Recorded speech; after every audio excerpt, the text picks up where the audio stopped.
Another member of the 2024 San Jose Sharks draft class has signed their entry-level contract.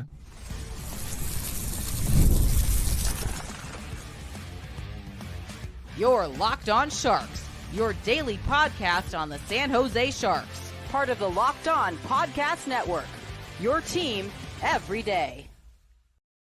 Hello, welcome to Locked On Sharks, the premier hockey podcast covering your favorite team in the Bay Area. My name is JD Young, caretaker at the Reef, also the co-host of Locked On NHL. And I want to thank you for making Locked On Sharks your first or maybe second listen of the day. Proudly part of the Locked On Network, we cover your team every day. And Sahlin Wallenius signed his entry-level contract in a very Friday news dump type of affair. So we're going to be talking about what this means, get a nice little reminder of who Sahlin Wallenius is, and more importantly, where he fits in with the Sharks and what this contract now means and kind of what this to maybe potentially expect from where. I think the big question is, where does he play next season? So before we do all that, do want to let you guys know today's episode is brought to you by Game Time.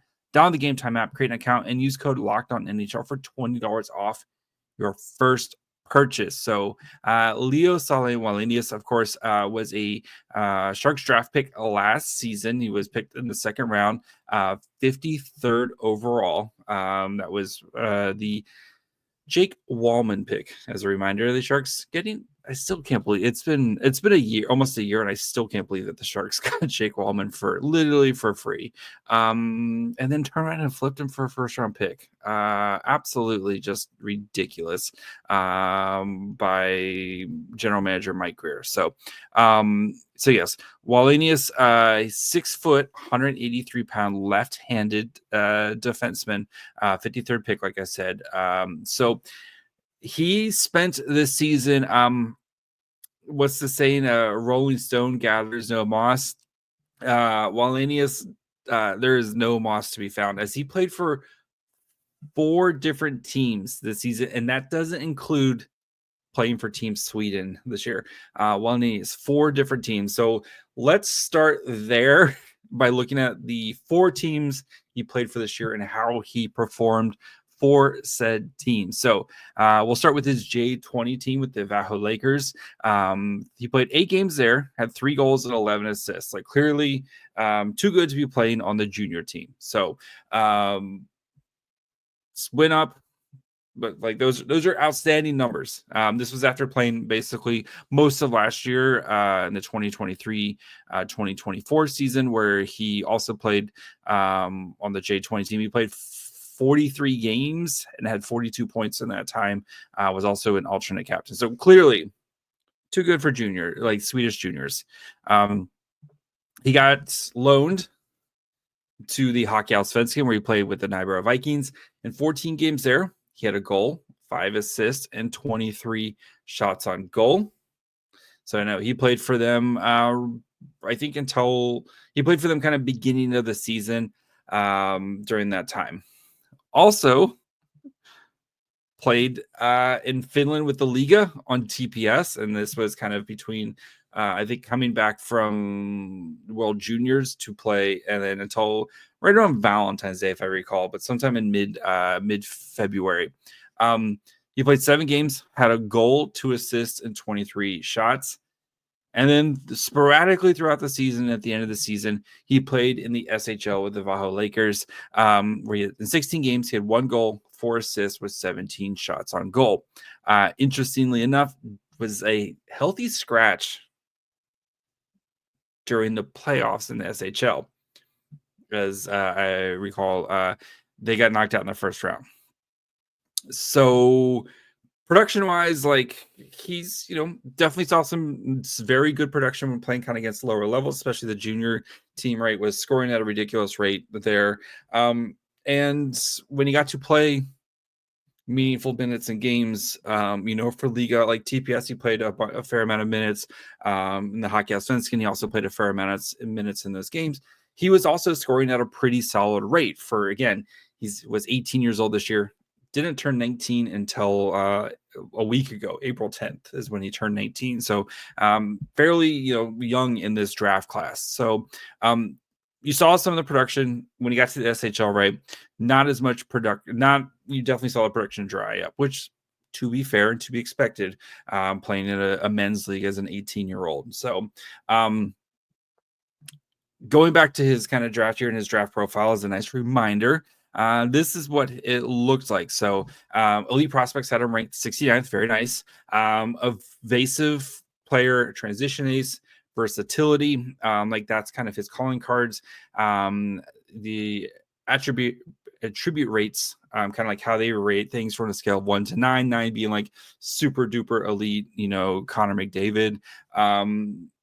6 is just like solid, very good 6 in the skating, 5 in the shooting, 5 in the passing, 5 for puck handling, 4.5 in the hockey sense, and a 5 in a physical. So in their elevator pitch, a sound puck distributor and in-zone defender with projectable NHL caliber tools, reliable and consistent. So, and watching him last year, I didn't really get a chance to watch him too much this year, to be honest, other than kind of in and out, a couple periods here and there. But he's a very, it's going to sound mean, but he's a very meat and potatoes type of defender where like it's nothing too flashy.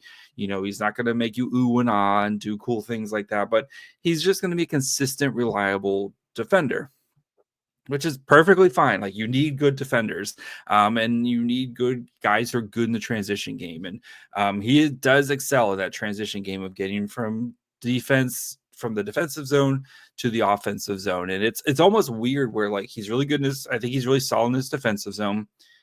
He's very good in the neutral zone, but then in the offensive zone, he almost gets too conservative, where it's like he almost kind of like clams up a little bit, and it's like you'd like to see him kind of be a little bit more open in the offensive zone, especially when he comes to like driving play and stuff. And he just kind of gets a little like get the puck, shoot the puck towards the goal. Like it's nothing super sexy or flashy when Leo Sahlin Wallenius in the offensive zone. So I think that's gonna like his game still projects to be good puck mover, maybe not anything offensively. And then like they're different players, but Liljegren kind of reminds me of like that same style of player where he can be solid in his own zone. And yes, he's going to make some mistakes. He's going to be good at kind of getting the puck going, but then leaving you wanting a little bit more, especially in the offensive zone. And I feel like that's kind of where Wallenius is probably heading. So for the Sharks. So overall though, I think you for a guy who played again 4 different teams, not including for his own country, it's a little bit of a weird season to start with. And I think that's where his contract comes in and why maybe the Sharks decided to sign his contract now instead of waiting for a guy. You own his rights until 2028, right? So we're gonna dive into that here a little bit and why I think the Sharks signed him now, and then where he kind of fits going forward next season. So we'll get to that here in just 1 second.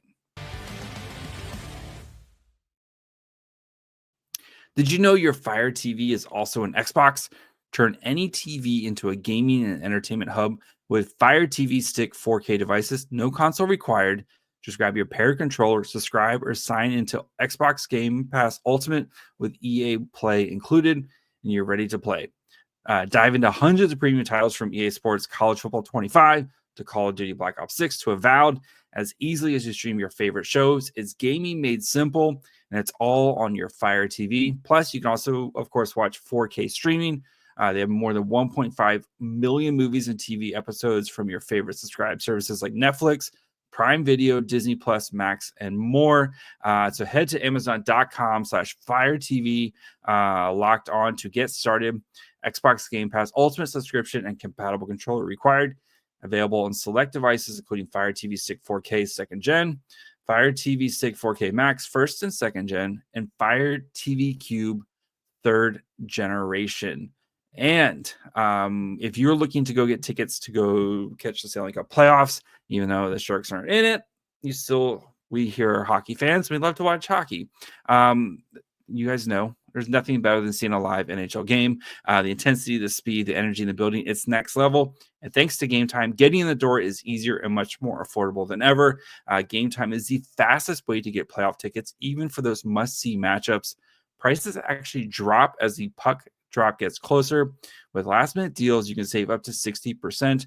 I've used Game Time a bunch of times for Sharks tickets, for Barracuda tickets, you name it. I've probably used Game Time to buy tickets for it. So, and the app even shows you panoramic seat views, so you know exactly what you're getting before you buy. Take the guesswork out of buying tickets with Game Time. Download the Game Time app, create an account, and use code LOCKEDONNHL for $20 off your first purchase. Terms apply. Again, that's code LOCKEDONNHL for $20 off. Download the Game Time app. Last minute tickets, lowest price, guaranteed. All right. So where does Leo Sahlin Wallenius kind of fit in, and why the contract now? I think let's start with that part, because you wonder if the Sharks saw how he was kind of treated and was like, we don't love him playing for four different teams in less than one season, right? How can anybody consistently work on their development if you're not in the same place for more than 6 weeks at a time? Like that just seems really hard to do for a guy to come in and try to work on the things that we want you to work on as you continue your development. The interesting thing is that he's actually, like, Leo Sahlin Wallenius, he is still signed through his SHL contract, up to and including the 2025-26 season. So I wonder, and I don't have any information, I am thinking out loud. I wonder if the Sharks go to, Vaho, who owns his rights, and it's like, guys, you clearly don't want him here right now. Like, can we break this contract? Like, freeze up for you to, play some more veteran guys or whatever you want to do. But like, because you clear, like he was a healthy scratcher in the playoffs. You loaned him out to two separate teams. And it just doesn't feel like it's a good fit. So I do wonder if that happens with the Lakers and the Sharks, where if they just kind of approach them and are like, we'll pay the transfer fee and whatever it is that we need to do, and let's just kind of move on from this, because it clearly, like, you guys can't be happy with how this is working. We're definitely can't be happy, like, not happy with how this is working. You wonder if that's the approach. And again, I have no idea. I am just thinking out loud here as what this could be happening. So if that does happen and they decide to kind of move on, or just don't, just kind of let things go, that would free him up to come to the US and play right away. Another interesting thing, he was in San Jose to sign this contract. So, and this contract can start right now. Like, this doesn't have to start next season with 25-26. One, because since he's under the age of 20 when he signed his contract, this contract can slide, right? There's no way that he can play 9 NHL games this season, right? This season's done for the Sharks. He cannot play 9 NHL games. Therefore, that contract is going to slide to next season. I don't know what it means for the Barracuda and like what their reserve lists and everything looks like if he is a potential candidate to play on the Barracuda, but it feels like if you made the effort to get him over here from Sweden to San Jose, have him sign his contract, it feels like you'd probably want to like at least get him to play at some point here. So, and we don't know what that looks like and stuff, or maybe they just want to kind of get him in the building and stuff, and maybe help get him used to North American life, whatever it is. But it's very interesting that you could have just faxed him his contract, right, or just emailed him his contract. He could have signed it, done the photo op, everything like that.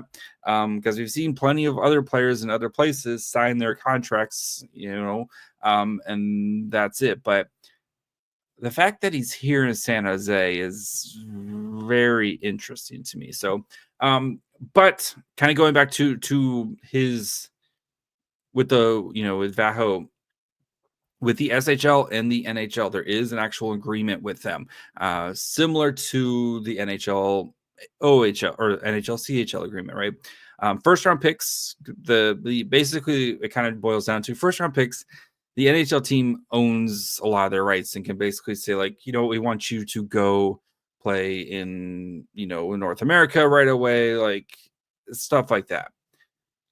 With the SHL, those teams kind of get first dibs, where, like, say if a player doesn't make the NHL, and I think it would be a bit of a long shot to say that Leo Sahlin Wallenius is a NHL player at this point, but instead of sending him straight to the AHL, basically they have to send him back to the SHL, since he's a second round pick.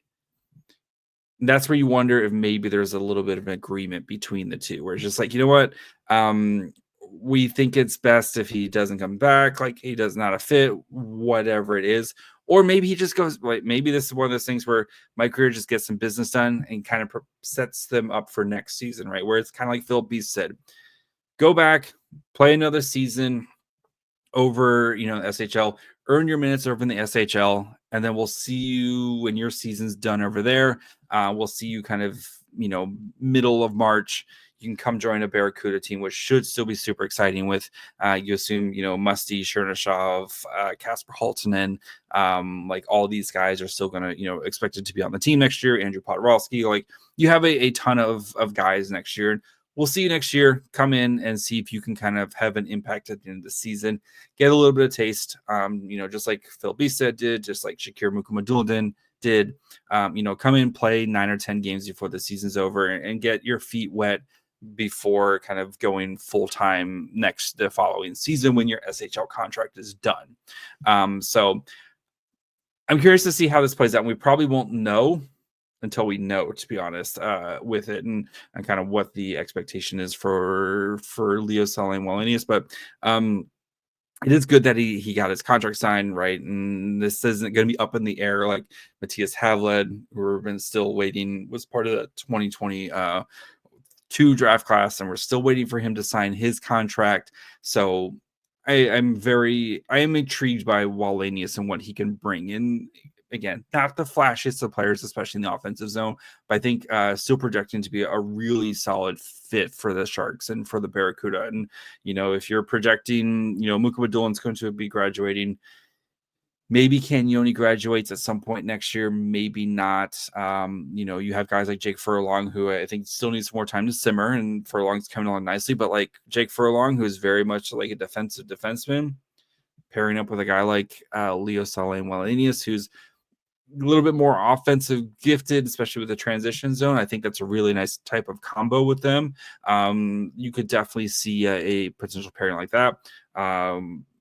Like there's plenty of options for the Sharks, and I think spending some time in the AHL is going to be good for him. And I still project Wallenius to probably be like maybe he's like the Robin to like a somebody, like a Dickinson on a second pairing, where he's a little bit more of the stay-at-home defenseman while somebody else goes out, or maybe he's like a really nice piece on the bottom pairing where he can kind of be more the star on like a third pairing with a more of a stay-at-home defenseman type of situation. So, but yeah, that's Leo Sahlin Wallenius. I thought it'd be fun to do a little episode on this. So we'll be back on Monday. Make sure you guys are following along wherever you get podcasts. And of course, you can watch on YouTube as well. Follow the show on Twitter, Facebook, and Instagram at Locked On Sharks. Follow me on Twitter and Blue Sky at my fry hole. Until Sunday night, Monday. Bye, friends.